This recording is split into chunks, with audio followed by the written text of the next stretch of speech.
السلام علیکم ورحمۃ اللہ وبرکاتہ۔ الحمدللہ والصلاة والسلام علی رسول اللہ، اما بعد۔ معزز ناظرین اکرام، کیا آپ جانتے ہیں کہ وہ کون سا حکم ہے جو رب نے ہمیں سب سے پہلے دیا ہے؟ یا انبیاء اور رسل کی دعوت کی بنیاد کیا چیز تھی؟ یاد رکھیے، یہ توحید ہے۔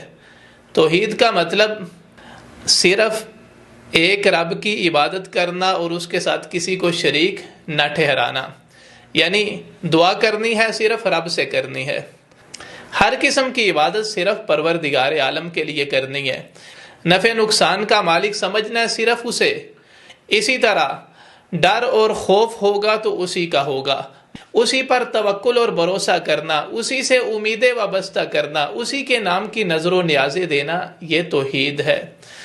رب فرماتے ہیں وَمَا خَلَقْتُ الْجِنَّ وَالْإِنسَ إِلَّا لِيَعْبُدُونَ، یعنی ہمارا دنیا پہ آنے کا جو مقصد ہے نا، یہ رب کی توحید ہے۔ رب فرماتے ہیں ہم نے جنات اور انسانوں کو صرف اور صرف اپنی عبادت کے لیے پیدا کیا ہے۔ رب نے جو انبیاء اور رسل مبعوث فرمائے، جو کتابیں نازل کی، توحید کے لیے کی۔ اور یاد رکھیے گا، لا الہ الا اللہ یہ کلمہ توحید ہے۔ اس کلمے کے دو جز ہیں۔ نمبر ایک، لا الہ، کوئی الہ نہیں، کوئی معبود نہیں، کوئی نفع نقصان کا مالک نہیں، یعنی کلمے کے پہلے حصے کے ذریعے تمام کے تمام معبودان باطلہ کی نفی ہے۔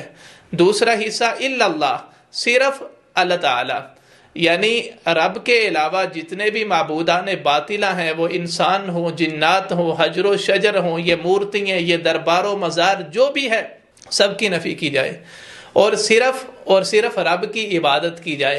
یاد رکھیے گا، یہ کلمہ توحید ہے۔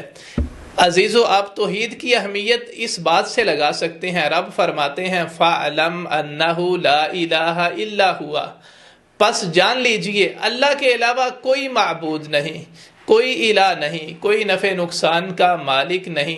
اسی طرح رسول گرامی صلی اللہ علیہ وسلم نے جب حضرت معاذ بن جبل رضی اللہ عنہ کو یمن کی طرف اپنا داعی بنا کے بھیجا، تو آپ نے حکم دیا کہ سب سے پہلے لوگوں کو ایک رب کی طرف دعوت دینی ہے، رب کی توحید سکھانی ہے۔ جب انہیں یہ سمجھ آ گئی، پھر دیگر عبادات۔ اسی طرح اللہ تعالیٰ کا اپنے بندوں پر سب سے پہلا جو حق ہے وہ توحید ہے۔ تو عزیزو، اگر ہم دنیا اور آخرت کی بلندیاں اور کامیابیاں چاہتے ہیں تو توحید کو مضبوطی سے تھامیے، کیونکہ جنت کے داخلے کا ذریعہ، اسی طرح اپنے آپ کو جہنم سے بچانے کا سب سے بڑا جو ذریعہ ہے وہ توحید ہے۔ اللہ تعالیٰ سے دعا ہے اللہ تعالیٰ ہمیں توحید پر پختہ ایمان لانے کی توفیق عطا فرمائے اور ہر قسم کے شرک سے اللہ تعالیٰ ہمیں محفوظ فرمائے۔